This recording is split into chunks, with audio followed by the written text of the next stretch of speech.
എന്തിനാ? ജനങ്ങളൊക്കെ അറിഞ്ഞു, ഇങ്ങനെ എല്ലാവരും വന്നിട്ടുണ്ട്, മാഷാ അല്ലാഹ്. അതന്നെ അറിയണം, അറിയിക്കണം, അത് ബാധ്യതയാണ്. അങ്ങനെ ഒരു ത്രില്ലൊന്നും ആരും ഉണ്ടാക്കണ്ട. ആ ഒരു സംഗതിയും രൂപവും പാടില്ലാത്തതാണ്, ഹറാമാണ്, ചെയ്യാൻ പാടില്ല. നമ്മളെ സംബന്ധിച്ചിടത്തോളം അവർ അങ്ങനെയാകണം എന്ന് നമ്മൾ ആഗ്രഹിക്കണം, അങ്ങനെയായിരിക്കണം ഉണ്ടാകേണ്ടത്. 7ാമത്തെ വിഷയം, നബി സല്ലല്ലാഹു അലൈഹി വസല്ലമ ഭാര്യമാരെ പഠിപ്പിക്കാറുണ്ടായിരുന്നു. പറഞ്ഞ് പഠിപ്പിച്ചു കൊടുക്കും അറിയാത്ത കാര്യങ്ങളൊക്കെ. അറിയണ്ടെന്ന് പറഞ്ഞ് ഇജ്ജ് പറയേണ്ടതില്ല എന്നല്ല, ആ പറയാൻ പറ്റിയ അവരുടെ ഒരു ഭാഷയിൽ അവർക്ക് പറഞ്ഞ് പഠിപ്പിച്ചു കൊടുക്കുക. ദീൻ പഠിപ്പിച്ചു കൊടുക്കണം, അല്ലാത്ത പൊതുകാര്യങ്ങൾ പറഞ്ഞു കൊടുക്കണം. ഇവൾക്ക് യാതൊരു ജനറൽ നോളജും ഇല്ല എന്ന് ഒറ്റ വാക്ക് പറഞ്ഞ് നമ്മൾ നിർത്തുക. എന്തേ? ഒന്നുമില്ല, അവൾ സ്കൂളിൽ പഠിച്ചെന്ന് GK ഒന്നുമില്ലല്ലോ. ഇതൊക്കെ ഇപ്പം വന്ന സാധനങ്ങളല്ലേ, അന്ന് ഈ GK ഒന്നുമില്ല. ഇപ്പോൾ നമ്മളെ കംപ്ലൈൻറ്റ്, നമ്മൾ കെട്ടിയ പെണ്ണിന് 6 എണ്ണം പ്രസവിച്ച, നമ്മളിത് പ്രസവിച്ച പെണ്ണിന് എന്തില്ല? ജനറൽ നോളജ് ഇല്ല. എന്നാ എനിക്കൊന്ന് പറഞ്ഞു കൊടുത്തൂടെ? പറഞ്ഞു കൊടുക്കണം. അള്ളാഹു റസൂല് പഠിപ്പിക്കുകയാണ് ചെയ്തത്, അങ്ങനെ പഠിപ്പിക്കണം. അതാണ് 6ാമത്തെ വിഷയം. 7ാമത്തെ വിഷയം. 8ാമത്തെ വിഷയം, നബി സല്ലല്ലാഹു അലൈഹി വസല്ലമ ഭാര്യമാരോട് ഹിൽമുള്ള ആളായിരുന്നു. അതും പരിഭാഷപ്പെടുത്താൻ ഒരു വാക്ക് കിട്ടാത്തൊരു പദമാണ് ഹിൽമ് എന്ന പദം. ഇൽമല്ല, ഹിൽമാണ്. വിവേകം എന്നൊക്കെ വേണമെങ്കിൽ പറയാം. നബി വല്ലാത്ത വിവേകിയായിരുന്നു. എന്താ വിവേകം എന്ന് പറഞ്ഞാൽ? വിവേകം എന്ന് പറഞ്ഞാൽ അറിവിനേക്കാൾ ഉന്നതമായ ഒന്നാണ് എന്ത്? വിവേകം. ഇൽമിനേക്കാൾ കുറച്ചും കൂടി മുന്തിയതാണ് ഹിൽമ്. രണ്ടും മനസ്സിലാക്കണം. നമുക്ക് ഈ മലയാളികൾക്ക് എന്നൊന്നും വ്യത്യാസമില്ലാത്തതുകൊണ്ട് ഒക്കെ ഒന്നാകലുണ്ട്, അതൊന്നും പറ്റില്ല. ഇയ്യാക നഅ്ബുദു ഇയ്യാക നഹ്ബുദു എന്നൊക്കെ ആകലുണ്ടല്ലോ, ഒന്നും പറ്റില്ല. വേറെയാണ്, വേറെയാണ്.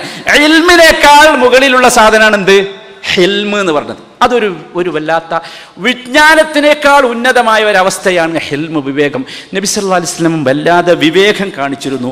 കുടുംബജീവിതത്തിൽ ആണുങ്ങളെ നിങ്ങൾ വിവേകികളാവണം. എന്താ വിവേകികളാകണം എന്ന് പറഞ്ഞാൽ, പെണ്ണുങ്ങളെ ഭാഗത്ത് നിന്ന് ചില തെറ്റുകളൊക്കെ ചിലപ്പോൾ വരും, ചില വീഴ്ചകളൊക്കെ വരും. അപ്പോൾ നിങ്ങൾ അതിൻ്റെ മുമ്പിൽ ഹിൽമ് കാണിക്കണം. നിങ്ങൾ അവിവേകികളാകരുത്, ക്ഷമയില്ലാത്തവരാകരുത്. അതാണ് നിങ്ങൾ ചെയ്യേണ്ടത്.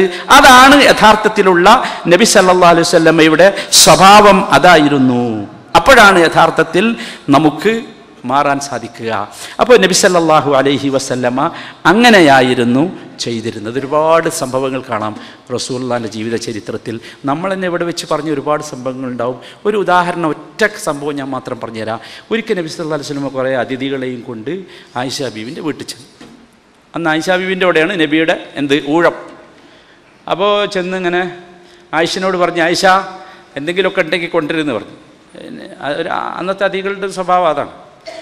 അപ്പോൾ ആയിഷ ഇങ്ങനെ വന്നു നോക്കുമ്പോൾ പ്രധാനപ്പെട്ട കുറച്ച് അതിഥികളാണ്. വേഗം നല്ല ഉള്ളതൊക്കെ എന്താക്കി ഇങ്ങനെ ഉണ്ടാക്കി, ചെറിയ കുട്ടിയല്ലേ, ഏതായാലും ഒക്കെ ഉണ്ടാക്കി പാചകം ചെയ്ത് ഇങ്ങനെ വരികയാണ്.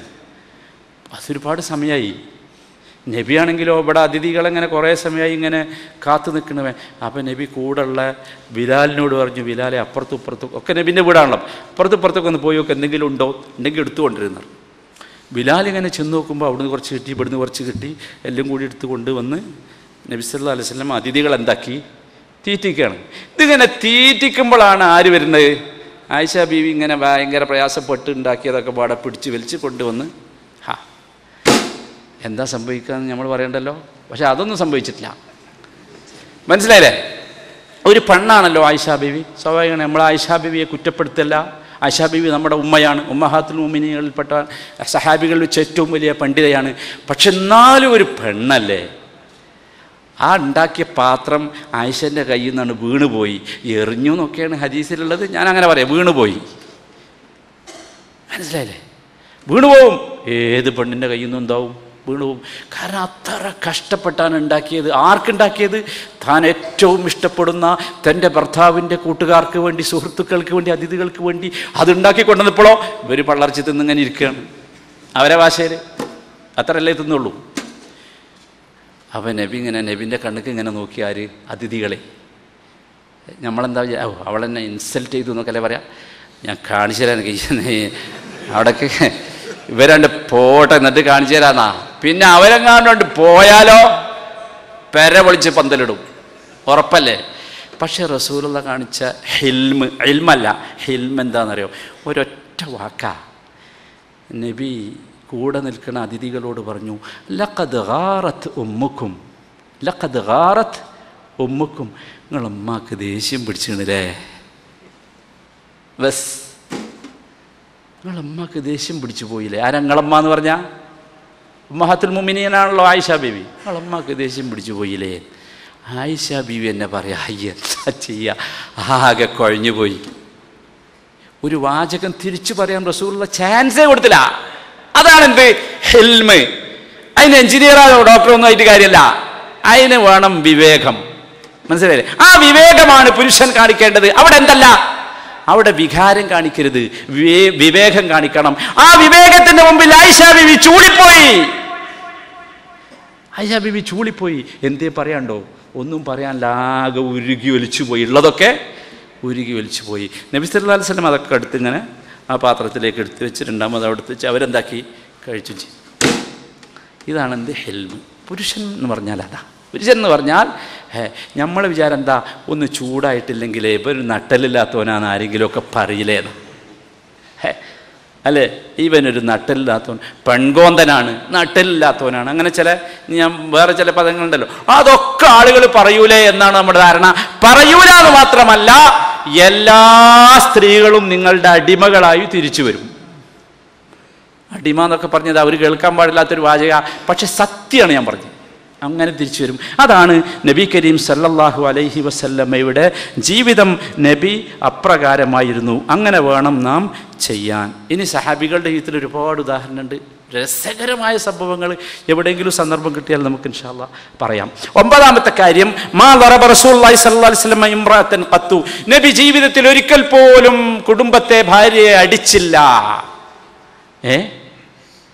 അടിച്ചില്ല. അടിക്കാനുള്ള എത്ര അവസരം ഉണ്ടായിരുന്നെന്ന് അറിയോ? ഖുർആൻ തന്നെ വായിച്ചാൽ അങ്ങ് കിട്ടൂലേ, എത്ര അവസരം. അടിച്ചില്ല. അപ്പോൾ നമ്മൾ എൻ്റെ കയ്യിന് എല്ലില്ലാത്തതിനിപ്പോൾ നമ്മളെന്താ ചെയ്യാന്നാ പറയാ. നമ്മളെ കൂട്ടത്തിൽ അങ്ങനെ ഒരാളെ ഭയങ്കരമായ പ്രശ്നം ഉണ്ടാക്കുക തൻ്റെ ഭാര്യ. അപ്പോൾ ഇവൻ വളരെ ക്ഷമയാണ് കേട്ടോ, വിവേകമാണ് കേട്ടോ, ഹിൽമൊക്കെ ഉള്ളവനാണ് കേട്ടോ എന്ന് പറഞ്ഞാൽ നമ്മളെ കമൻ്റ് എന്താ? അവൻ്റെ കയ്യിന് എല്ലില്ലാഞ്ഞിട്ടല്ലേ, കയ്യിന് എല്ലുണ്ടെങ്കിലല്ലേ കൈ പൊന്തുള്ളൂ. പക്ഷേ സഹോദരന്മാരെ മനസ്സിലാക്കണം, അനുവാദമില്ല അടിക്കാൻ അനുവാദമുള്ള ഒരു സമയമുണ്ട്. നിങ്ങൾക്കറിയാലോ, നമ്മൾ നേരത്തെ വിശദീകരിച്ചതാ. ആ അടിയെക്കുറിച്ച് പോലും റസൂലുള്ളാഹി സ്വല്ലല്ലാഹു അലൈഹി വസല്ലം വിവരിച്ചത് എന്താ? ആ അടി ശരീരത്തെ അല്ല അടിക്കേണ്ടത്, എവിടെയാണ്? മനസ്സിനെയാണ്. അതാണ്. അടിച്ചോ, പക്ഷെ മുഖത്തടിച്ചുകൂടാ, വികൃതമാക്കിക്കൂടാ, ഒന്നും ചെയ്തുകൂടാ.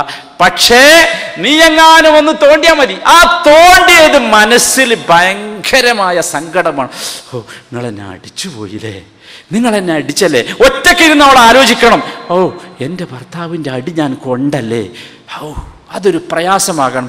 എന്നിട്ട് അതൊരു ഏകലായി അവളുടെ ജീവിതത്തിൽ അങ്ങോളം ജീവിതത്തെ ശുദ്ധീകരിക്കാവുന്ന ഒരു ഏകലടിയായി ആ അടി മാറണം. അങ്ങനത്തെ അടി, അതും ഒരുപാട് സ്റ്റേജുണ്ട്. അതൊക്കെ കഴിഞ്ഞിട്ട് അല്ലാതെ അടിക്കാനേ പാടില്ല. ഒരു വലിയ വിഷയമാണ്. ഇന്നാണെങ്കിലോ ഇന്ന് അടിച്ചേ തീരൂന്ന, ഒരടിയെങ്കിലും കിട്ടാത്ത ഒരൊറ്റ പെണ്ണുണ്ടോ നമ്മളെ കൂട്ടത്തിൽ? തമാശക്കൊന്നല്ല, നമ്മൾ തമാശക്ക് അടിക്കാറുണ്ട്, അതൊന്നുമല്ല, കാര്യത്തിൽ തന്നെ പെട്ടെന്ന് പൊന്തും. കൈ പൊന്തലോ മുഖത്തേക്കാ. റസൂലുള്ള പറഞ്ഞു എന്ത്? അടിച്ചുകൂടാ. ലാ തദ്രിബിൽ വജ്ഹ്. പുരുഷനോട് പറഞ്ഞോ, മുഖത്തടിക്കരുത്. നമ്മളെ കൈ അങ്ങോട്ടേ എത്തുള്ളൂ, നേരെ. പാടില്ല, അടിക്കാനേ പാടില്ല. നബി സല്ലല്ലാഹു അലൈഹി വസല്ലം അടിച്ചിട്ടേ ഇല്ല. അതാണ് 9ാമത്തെ കാര്യം. 10ാമത്തെ വിഷയം എല്ലാവർക്കും വേണ്ടതല്ല, എന്നാലും പറയാണ്. കാന റസൂലുള്ളാഹി സ്വല്ലല്ലാഹു അലൈഹി വസല്ലം യഅദിലു ബൈന സൗജാതിഹി. തൻ്റെ ഇണകൾക്കിടയിൽ നബി നീതി കാണിക്കുമായിരുന്നു. അദ്ല്, നീതി. നബിക്ക് ഒന്നിലധികം ഭാര്യമാരുണ്ടായിരുന്നു. മുസ്ലിമീങ്ങൾക്ക് ഒന്നിലധികം ഭാര്യമാർ പാടുണ്ട്. 4 വരെ കല്യാണം കഴിക്കാം, ആവശ്യവും സന്ദർഭവും സാഹചര്യവും ഒക്കെ അനുസരിച്ച് അങ്ങനെ കഴിക്കാവുന്നതാണ്. ഇപ്പോഴത്തെ പുതിയ സാഹചര്യത്തിൽ കഴിക്കേണ്ടതാണ് എന്നുകൂടി പറയണം എന്നെനിക്ക് തോന്നുകയാണ്. കാരണം അങ്ങനെയാണ് അവസ്ഥ. നിങ്ങൾ നമ്മളെ നാട്ടിലൊക്കെ ഒന്ന് ചെന്ന് നോക്കി, വല്ലാത്ത അവസ്ഥയാണ്. ഒരുപാട് സ്ത്രീകളുണ്ട് പ്രായം അങ്ങെത്തി നിൽക്കുന്നു, ഒരു രക്ഷയില്ല. എന്താ? ഒന്നുമില്ല. അവർക്ക് വീടുണ്ടാവില്ല, അവർക്ക് കുടുംബം ഉണ്ടാവില്ല, അവർക്ക് തറവാടുണ്ടാവില്ല, ആണുങ്ങളൊന്നും വന്നു നോക്കിയാൽ ചിലപ്പോൾ പറ്റിക്കൊള്ളണമെന്നില്ല. എന്താ പരിഹാരം? എന്താണ് സഹോദരന്മാരെ പരിഹാരങ്ങൾ? ആലോചിച്ച് നോക്കൂ. എന്താ പരിഹാരം? ഒരുപാട്, എത്രയെന്ന് വെച്ചാൽ നമുക്ക് എണ്ണിക്കണക്കാൻ കഴിയില്ല, അത്രമാത്രം. ഞങ്ങൾ ഈ റമദാനിൽ ഒരുപാട് ഈ മലമുകളിലുള്ള ഏരിയകളിൽ സഞ്ചരിക്കാറുണ്ട് റമദാൻ കിറ്റ് വിതരണം ചെയ്യാൻ വേണ്ടി. അവിടെയൊക്കെ ചെന്നാൽ അന്തപ്പെടും. ഓരോ വീട്ടിൽ 5-6 പെൺകുട്ടികൾ പൊര നിറഞ്ഞു നിൽക്കുക. ആരും വരാൻ സാധ്യതല്ല അവരൊന്നും കല്യാണം കഴിക്കാൻ. ഒരു കുടുംബജീവിതം എന്നത് സ്വപ്നം കാണാൻ പോലും പറ്റാത്ത ഒരുപാട് ആളുകൾ, ഒരുപാട് സഹോദരിമാർ